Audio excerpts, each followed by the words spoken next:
नाज़रीन आदाब। बच गई तो ले जाना, मर गई तो दफन कर देना, और आयशा दफन हो गई। जी हाँ, आयशा की आखिरी बातचीत अपने वालिदैन से थी। आयशा को खुदकुशी आखिर क्यों करना पड़ी, इसका जिम्मेदार कौन है?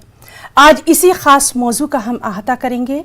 हम बात करेंगे अपने कुछ खास मेहमानों से, और सबसे अहम बात हम ये जानने की कोशिश करेंगे, एक बच्ची तो चली गई, एक लड़की तो चली गई, लेकिन इसके बाद क्या सीखा आयशा के बाद? मैं हूं हिना जुबैर। हम आपको बताएं कि अहमदाबाद की 23 साला आयशा आरिफ खान की खुदकुशी ने एक बार फिर जहेज जैसी लानत पर एक नई बहस छेड़ कर रख दी है। जहेज के नासूर को खत्म करने की बात फिर से होने लगी है। चार जानिब इसी बात पर बहस छिड़ी है कि जहेज लेना चाहिए या नहीं, जहेज देना चाहिए या नहीं। दोनों ही चीजें खराब हैं। जहेज जहां दिया जा रहा है वो भी ठीक नहीं, जो ले रहा है वो तो बिल्कुल ही ठीक नहीं। ऐसी शादियों का बाइकॉट करने की बात कही जा रही है, लेकिन क्या वजह है कि अभी तक इस लानत को खत्म नहीं किया जा सका है? इस सब के बीच में समाज की सबसे अहम जिम्मेदारी बन जाती है। समाज की आखिर क्या जिम्मेदारी है? तो नाज़रीन, हमारे साथ आज मौजूद रहेंगी कुछ खास मेहमान जिनसे हम बात करने की कोशिश करेंगे, और हम ये जानने की कोशिश करेंगे कि आखिर बात यहाँ तक पहुँची क्यों, खुदकुशी क्यों की उस लड़की ने। हमारे साथ कुछ खास मेहमान रहेंगे।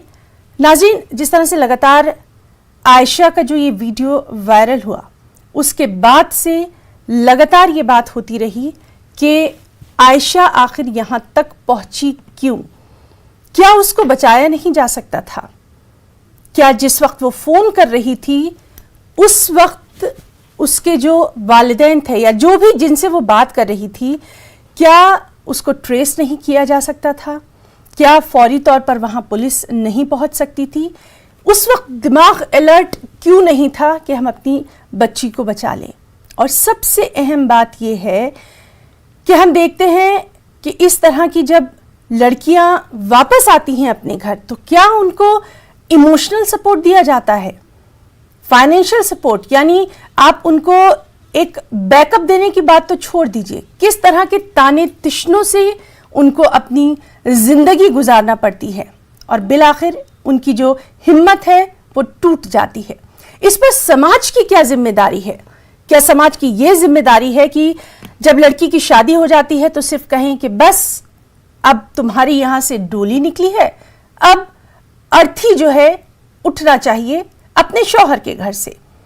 या फिर यह जिम्मेदारी है कि जिस बच्ची को बोलना सिखाया, चलना सिखाया, क्या उसके लिए हमारा सबका फर्ज नहीं बनता कि जब वो अपनी मुश्किल बयान कर रही है तो उसके साथ आए? इन्हीं सब बातों का हम आज अपनी इस खुसूसी पेशकश में अहाता करेंगे।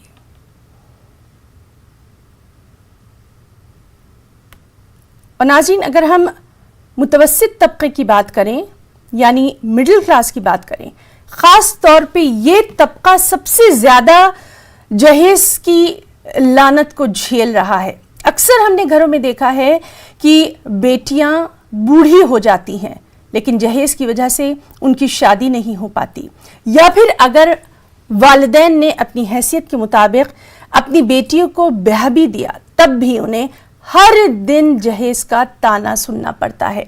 तुम्हारे माँ बाप ने दिया क्या, तुम्हारे माँ बाप ने क्या किया? यही सब बातें उनको पूरी जिंदगी या तो वो झेल लेती हैं या फिर आयशा की तरह मर जाती हैं। जो आयशा की आखिरी बातचीत हमने सुनी थी, उसमें यही हमने देखा था कि किस तरह से आयशा पूरी तरह से टूट गई थी, पूरी तरह से बिखर गई थी, और उनके वालिद उनको बार बार ये बात समझा रहे थे, लेकिन उनका सिर्फ एक ही बात थी, उनका सिर्फ एक ही कहना था कि मैं अब हार गई हूं, मैं अब जिंदगी से हार चुकी हूं।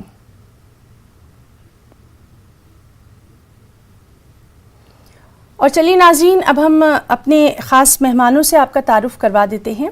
हमारे साथ मौजूद हैं हमारी बहुत ही ख़ास मेहमान शाइस्ता अंबर जी, जो कि समाजी कारकुन हैं, लखनऊ से हैं। शाइस्ता अंबर जी, बहुत बहुत इस्तकबाल करना चाहेंगे अपनी इस खास पेशकश में आपका। और हमारे साथ मौजूद हैं फरहा फैज साहिबा, एडवोकेट हैं, बहुत सारे इस तरह के मामलात को वो देखती रही हैं। शाइस्ता अंबर जी, सबसे पहले हम आपसे ही जानना चाहेंगे, इस तरह की नौबत क्यों आई कि एक बच्ची को, एक लड़की को खुदकुशी करना पड़ी? क्या शादी के बाद सभी की जिम्मेदारी खत्म हो जाती है? जिस तरह से मैं पहले कह रही थी कि शादी हो गई, अब आज यहां से तुम्हारी डोली उठी है, अब तुम वापस यहां पर मत आना, इस तरह की सोच कब खत्म होगी?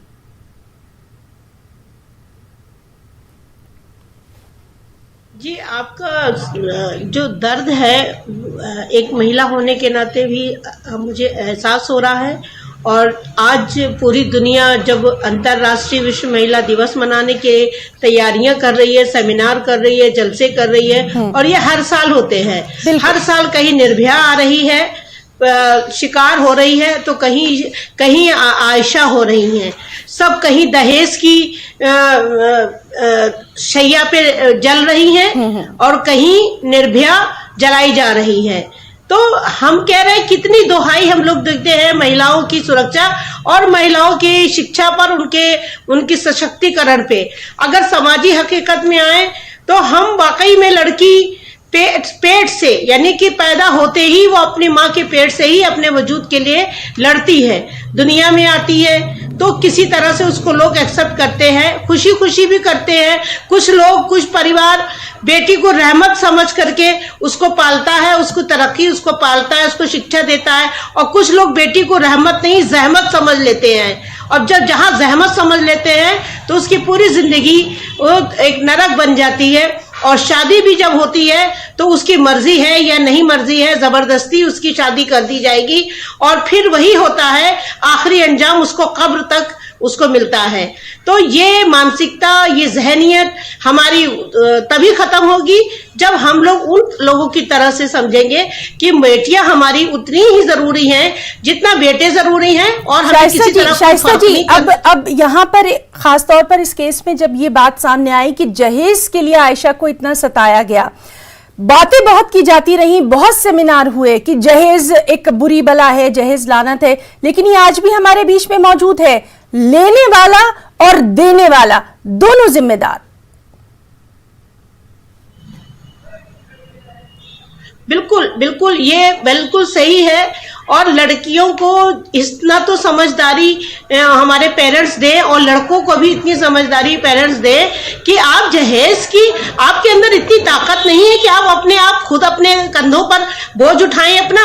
आपके अंदर ताकत नहीं है कि आप बेटी को, बहू को, बीवी को आप पाल सकें। आप किस बेटी की ताकत पे, बेटी की जहेज की ताकत पे आप अपना घर चला रहे हैं? ये कहाँ की ताकत है? किस तरह की जहनियत और हैवानियत है? ये हैवानियत है, ये लालच है, ये खुददारी नहीं है, ये किसी तरह से इंसानियत नहीं है। ये एक खुदगर्जी है, चालाकी है, मक्कारी है, हैवानियत है। आपने ठीक कहा। हमारे साथ एडवोकेट फरहा फैज साहिबा भी मौजूद हैं। फरहा जी, आपसे भी जानना चाहेंगे, आज भी इस तरह के मामले सामने आ रहे हैं और आयशा के मामले ने हम सबको अंदर से झिझोड़ कर रख दिया है। कानून मौजूद है, कानून तक पहुंच क्यों नहीं पाती लड़कियां? नहीं, एक्चुअली इसके लिए अगर पहले तो बहुत बहुत शुक्रिया न्यूज़ 18 का कि उन्होंने मुझे इनवाइट किया और इस टॉपिक को उन्होंने इतना सीरियसली लिया कि इस पे एक ये डिबेट ऑर्गेनाइज किया है। और वाकई में बहुत ज्यादा जरूरी है इन टॉपिक्स को डिस्कस करना। एक्चुअली ऐसा नहीं है कि हमारे यहाँ कानून नहीं है इस तरह के। डाउरी प्रोहिबिशन एक्ट हमारे यहाँ पर है, उसमें तमाम FIR लिखी जाती है। आयशा की भी FIR उसी DP एक्ट में लिखी हुई थी। लेकिन लड़कियां जो है कहीं ना कहीं जब डोमेस्टिक वायलेंस का शिकार होती है, FIR लिखाती हैं, या डाउरी का शिकार होती हैं और FIR लिखाती हैं, तो वो जो एक लड़ाई होती है वो उसमें लड़की के साथ साथ लड़की के जो पेरेंट्स हैं, लड़के के जो पेरेंट्स हैं, वो फैमिली इन्वॉल्व हो जाती है। उनके ईगो का वो लड़ाई एक बन जाती है और लड़का पक्ष जो है वो बिल्कुल खुला चैलेंज करता है। जैसे उसमें ऑडियो में जो टेलीफोन बात हुई थी, आयशा ने सुसाइड से पहले 1 घंटे की करीब बात की थी, उसमें लड़के ने कहा भी था कि जब तुम सुसाइड करो तो उसका एक वीडियो बना करके मुझे सेंड करना। तो इसी तरह से खुला चैलेंज लड़के करते हैं लड़कियों को कि जाओ तुम कोर्ट कचहरी जाओ, थाने जाओ, हमारा कोई कुछ नहीं बिगाड़ पाएगा। और ऐसा होता भी है। मेरे पास तमाम इस तरह के केसेस हैं जिसमें लड़कियां आती हैं, अगर वो मेंटेनेंस के लिए एक छोटा सा सूट फाइल करती है 125 CRPC में, तो उसको मेंटेनेंस मिलने में सालों लग जाते हैं। एक लड़की मेरे पास आई हुई थी और 10 साल से वो अपने घर पे रह रही थी, 10 साल से 125 की लड़ाई लड़ रही थी और उसे 10 पैसे का मेंटेनेंस नहीं मिला था, जबकि कोर्ट ने उसका मेंटेनेंस फिक्स कर दिया था। 10 साल में वो 10 पैसे मेंटेनेंस रिकवर नहीं कर पाई थी अपने हस्बैंड से। तो इस तरह के दांव पे चले जाते हैं। मुझे शर्म आती है। फराह जी बिल्कुल ठीक आपने ये तज्जिया किया, और यहाँ पर ये भी जिक्र करना जरूरी है कि ऐसे हालात में सिर्फ और सिर्फ बर्दाश्त लड़की को करना पड़ता है। मैं थोड़ा सा एक उस बात को पूरा करती हूँ उस लेडी की। और जब वो दोबारा मेरे पास में आई तो वो एडजस्ट हो चुकी थी, वो प्रोस्टिट्यूट लाइन पर चली गई थी। तो मुझे बड़ा दुख हुआ उसकी बातों को सुन करके ये सब, क्योंकि मेंटेनेंस जो है वो फौरी तौर पर उसको जरूरत होती है जब उसका घर छूट जाता है। इसी तरह से डोमेस्टिक वायलेंस में फौरी तौर पर उसको, अगर वो लड़की अपने हस्बैंड के साथ रहना चाह रही है तो उसको फौरन रिलीफ की जरूरत होती है। और रिलीफ कहाँ मिलेगा? वो अपने हस्बैंड के साथ रहना चाहती है, जैसे आयशा रहना चाहती थी। लेकिन हमारे यहाँ के जो कानून है वो उसका इम्प्लीमेंटेशन इतना ज्यादा देर से होता है कि जब उसको वो न्याय मिलता है तो उसके कोई मायने नहीं रह जाते। और इस पर जस्टिस भगवती ने बहुत बार कहा है, लेकिन कोर्ट इस तरफ जो है वो ध्यान नहीं देती। दूसरे जो हमारे यहाँ के जो पॉलिटिशियंस हैं, अभी जैसे असदुद्दीन ओवैसी साहब, बहुत बड़े लेक्चर उन्होंने दिया, मैंने उनकी स्पीच सुनी है और घड़ियाली आंसू उन्होंने बहाए हैं। तो इनसे मेरा एक सवाल ये है कि ये उस तंजीम के मेंबर हैं, all India Muslim personal law board के मेंबर हैं, जो खास तौर से मुसलमान औरतों की दुश्मन है, जो अपने एक्ट फ्रेम करती हैं, अपने दारुल क़ज़ाए चलाती हैं। आज वो कह रहे हैं कानून का सहारा लो। कौन से कानून का सहारा लेने की बात कर रहे हैं? आप तो खुद दारुल क़ज़ा चला रहे हैं। तो क्यों आप लोगों को मिसगाइड करते हैं? ये इन जैसे मौलानाओं, इन जैसे नेताओं की वजह से ही आज मुसलमान कौम जो है, खास तौर से लड़के जो हैं वो गुमराह हैं। और वो ये कहते हैं, आज कोर्ट में जाइए, ज्यादातर केसेस जो है वो मुस्लिम्स के मिलेंगे डोमेस्टिक वायलेंस के। 2 मिनट में निकाल देते हैं, लड़का दूसरी शादी कर लेता है, दूसरी शादी करते हुए से जरा डर नहीं लगता। जी, फराह जी यहाँ पर आपसे ये भी जानना चाहेंगे, आपने बात की, क्या इस तरह की लड़कियां जब वापस आती हैं या वापस आना चाहती हैं, बिल्कुल टूट जाती हैं, तो क्या किसी तरह से उनकी काउंसलिंग नहीं की जा सकती? उनको ये नहीं बताया जाता कि जिंदगी आगे बढ़ने का नाम है, खत्म करने का नहीं? जी नहीं, हर जगह काउंसलिंग सेंटर है, मीडिएशन सेंटर है। इवन सुप्रीम कोर्ट तक, डिस्ट्रिक्ट कोर्ट से लगाकर सुप्रीम कोर्ट तक, हर कोर्ट में जितने मैट्रिमोनियल केसेस होते हैं सारे मीडिएशन में जाते हैं। लेकिन लड़का जो है वो, उसकी मेंटेलिटी इतनी खतरनाक होती है, इतनी अड़ामेंट होता है वो कि नहीं नहीं आप जाइए। उसे पता है ना कि जो कोर्ट का प्रोसीजर है वो इतना लेंदी है, इतना लेंदी है कि उसमें इस लड़की को सालों साल रिलीफ नहीं मिलने वाला है। और क्योंकि उसने तो लड़की को निकाल रखा है, वो दूसरी शादी कर लेगा, दूसरी शादी करके अपनी फैमिली कंटिन्यू कर जाएगा, लड़की सफर करेगी। और लड़की अगर दूसरी शादी करती है तो उसकी ये सारी लड़ाई बेकार। अगर वो इस लड़के से लड़ती है तो उसकी जिंदगी बेकार। तो ऐसे में वो क्या करेगी? वो सुसाइड ही करेगी ना। और ऐसे जी बिल्कुल कर लीजिए और उसका एक वीडियो बना करके मुझे शेयर कीजिएगा। कितना बड़ा मतलब ये मजाक है उस लड़की के साथ में। तो और हमारे पॉलिटिशियन क्या कर रहे हैं? वो जो लॉ फ्रेम करते हैं, लॉ मिनिस्ट्री। जी फराह जी, आपसे हमारी ये बातचीत जो है जारी रहेगी। शाइस्ता जी, आपसे हम जानना चाहेंगे, जिस तरह से लगातार हमारी ये बात हो रही है, यहाँ पर जो लड़की की जो फैमिली है, चाहे उसके वालिदैन हो, भाई बहन हो, समाज हो, उसके दोस्त हो, इनका सबसे बड़ा रोल होता है, सबसे अहम किरदार होता है। लेकिन जब यही ताने तिश्ने देते हैं, जब यही कहते हैं कि तुम फिर बोझ बन गई, उस वक्त वो लड़की कहां जाए? उस वक्त वो क्या करे? क्या हम उसको एक समाज के तौर पर सपोर्ट नहीं दे सकते? Emotional support, financial support?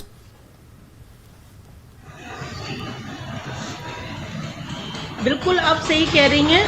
पहली बात तो ये कि जब लड़की के मेहंदी लगती है वो अरमान रखती है कि मेरे शौहर मैं अपने शौहर के साथ इस तरह जिंदगी बिताऊंगी, इस तरह उसके बड़े बड़े ख्वाब होते हैं अपने शौहर को एक शहजादे की शक्ल में, एक मैजिक, एक जादुई शहजादे की तरह वो अपने शौहर को मानती है। जब हकीकत की जिंदगी में वो आती है तो सारी मेहंदी उसकी जल जाती है और सपने भी सब उसके टूट जाते हैं। उसको तब धक्का पहुंचता है जब उसका शौहर ही उसको उसकी बजाय इज्जत, उसको प्यार देने के उसको ही मारता है, उसको ही पीटता है, उसको जुल्म और कर्बनाक सजाएं और कर्बनाक अजियतें हो, चाहे वो मानसिक हो, चाहे शारीरिक हो, चाहे शब्दों से हो, उसका तो जहन्नम वैसे ही बन जाती है।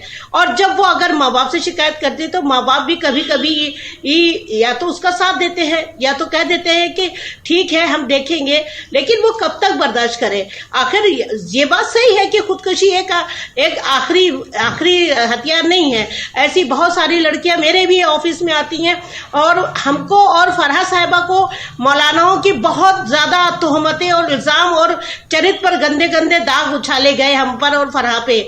लेकिन मैं ये देखती हूँ कि वो जब जिंदगी में आती है तो काजी जब निकाह करते हैं तो वो नहीं देख रहे हैं कि इतनी महंगी शादी हो रही है, इस महंगी शादी में कहाँ क्या हुआ है। इस महंगी शादी को काजी फौरन मना कर दे कि मैं ये निकाह नहीं करने दूंगा।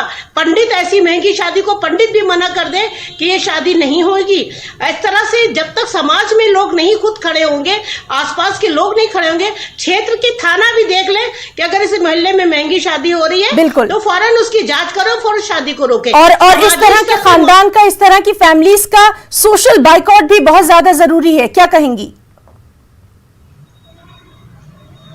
बहुत जरूरी है, बिल्कुल जरूरी है। और उनको पूरी तरह से ये कहा जाए कि आपके पास अगर इतनी पैसे की फरावानी है तो उस गरीब लड़की जो शादी के लिए बैठी हुई है और रिश्ते के लिए मोहताज है तो उनकी शादी आप इस पैसे में करिए और उनको मजबूर कराया जाए कि आप अपना पैसा उस लड़की की शादी में खर्च करिए।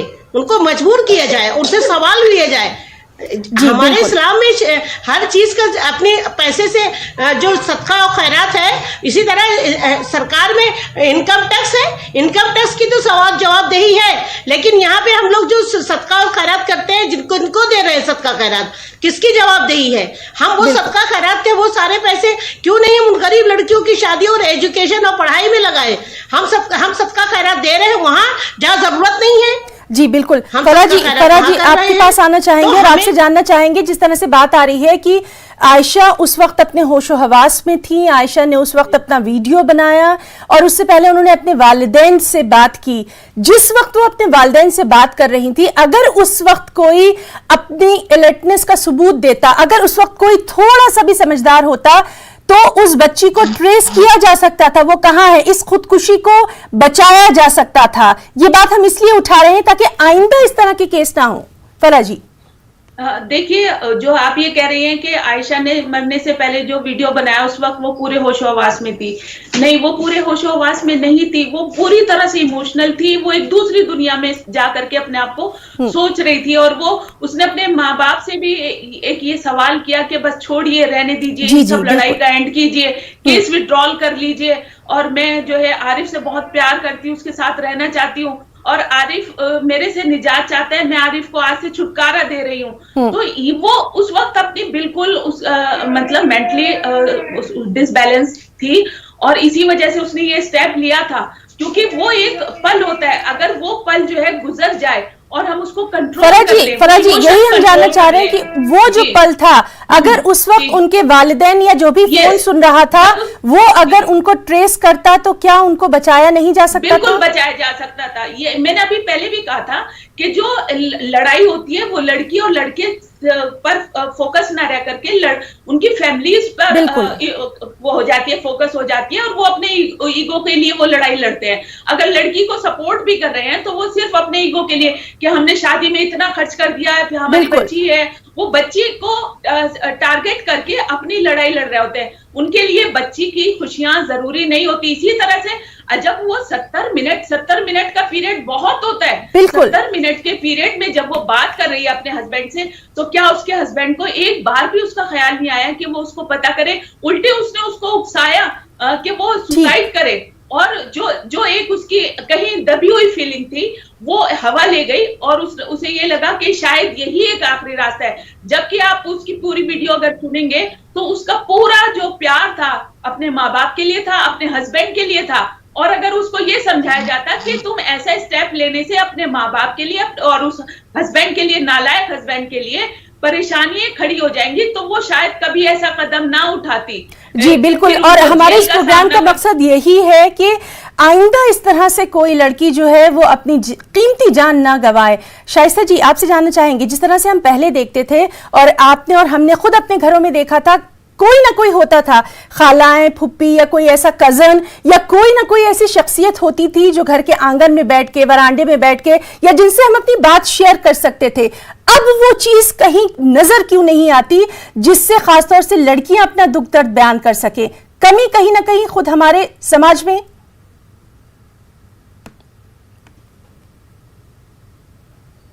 बिल्कुल सही कह रही हैं। पहले तो ये होता था कि कोई ना कोई फैमिली मेंबर उसका राजदार होता था, या उसकी कोई दोस्त होती थी जो उसको समझाती थी, या वो बड़ों तक बात चली जाती थी। लेकिन आज बहुत सारी लड़कियां ऐसी हैं जो अपनी इज्जत की खातिर, अपनी शर्म की खातिर, अपनी कभी कभी ये लगता है कि मैं क्यों अपनी कमजोरियां किसी को दिखाऊं, मैं नहीं दिखाऊंगी, कोई मजाक बनाएगा, मेरी बेइज्जती करेगा, मैं अपनी कमजोरियां दिखाऊंगी तो मेरी बेइज्जती हो जाएगी, इसलिए वो लोग नहीं बताती थी। जब उनके माँ बाप को पता चलता है तो वो जज्बाती होते हैं और उनके अंदर कभी कभी दुख के साथ गुस्सा भी आता है, और वो ऐसा कदम उठाते हैं कि कभी कभी बात सुलझने के बजाय उलझ जाती है। तो यही हमारे साथ में भी बहुत सारी औरतों का केस आया कि वो माँ बाप बेचारा लड़ रहा है अपनी बेटी की जिंदगी को बचाने के लिए। सिर्फ जिस वक्त 2019 में तलाक का कानून पास हुआ है, उसी के दिसंबर में ही पास हुआ है वही, और उसी के 2 महीने बाद वही शादी हो रही है, और 2 महीने के बाद उस लड़के ने तलाक दे दिया ये कह के कि हम तलाक दे रहे हैं। और उसका बाप बार बार जाके वहां पे मुकदमा दर्ज करता है, लेकिन उसकी इतनी बेइज्जती हुई बार बार कि वो उसका हार्ट अटैक हो गया और लड़की तन्हा हो गई। शाइस्ता जी, मजहबी इबादत गाहों से क्या इसके लिए आवाज नहीं बुलंद होनी चाहिए? मजहबी इबादत गाहों से जिस तरह से हर तरह की बातें की जाती हैं, फतवे निकलते हैं, और हमने देखा कि कई जगह से ये बात उठी है कि ऐसे लोगों का, ऐसे खानदानों का बाइकआउट किया जाए। ये बात बहुत मजबूती से उठनी चाहिए। जुमे के खुतबे में भी इस तरह की बातें होनी चाहिए। बिल्कुल बाइकआउट ही ना किया जाए, बल्कि उनसे जवाबदेही ली जाए कि आप इतना शादी किया है, आप ये पैसे का हिसाब दीजिए और पैसा निकाल के उस गरीब लड़की के घर में तालीम के लिए दे, या शादी के लिए दे, या इलाज के लिए दे। सिर्फ आपका ये पैसा सिर्फ आपका नहीं है, आपके मुआशरे को सुधारने के लिए, माशी हैसियत की सामाजिक और आर्थिक बराबरी के लिए होना चाहिए। इस्लाम की शरीयत में भी है कि आपके पास उतना ही पैसा हो जितना आपके पास जरूरी है, और जरूरत से ज्यादा है तो आप आर्थिक स्थिति में दूसरा कमजोर है तो उसको आर्थिक सामाजिक बराबरी लेकर आए। ये नहीं है कि आप सारा पैसा खुद आप खर्च करें और लुटाएं। जी फराह जी, आप कुछ कहना चाहेंगे? जी फराह फैजी। हिना, जैसे आपने कहा कि मजहबी इदारों से जो है आवाज उठनी चाहिए, उनका सोशल बाइकआउट होना चाहिए। नहीं, सोशल बाइकआउट के लिए सिर्फ आवाज नहीं उठनी चाहिए, मजहबी इदारों से, चाहे वो मंदिर है, चाहे वो मस्जिद है, जुमे, सब जगह से ये आवाज उठनी चाहिए इस बहरी गवर्नमेंट के लिए कि वो एक लॉ फ्रेम करे। वो इतना टाइम बाउंडेड होना चाहिए, जितने भी लड़कियों से जुड़े मसले होते हैं वो एक लिमिटेड टाइम में जो है वो डिसाइड हो जाने चाहिए। दूसरी बात, और हमेशा से गवर्नमेंट ने क्या किया है, इन लोगों ने लड़कियों की जो अस्मिता है उसको छलाया और उसको टारगेट बनाकर, उन इश्यूज को टारगेट बना करके हमेशा जो है वोट बैंक पॉलिटिक्स जो है वो चली है।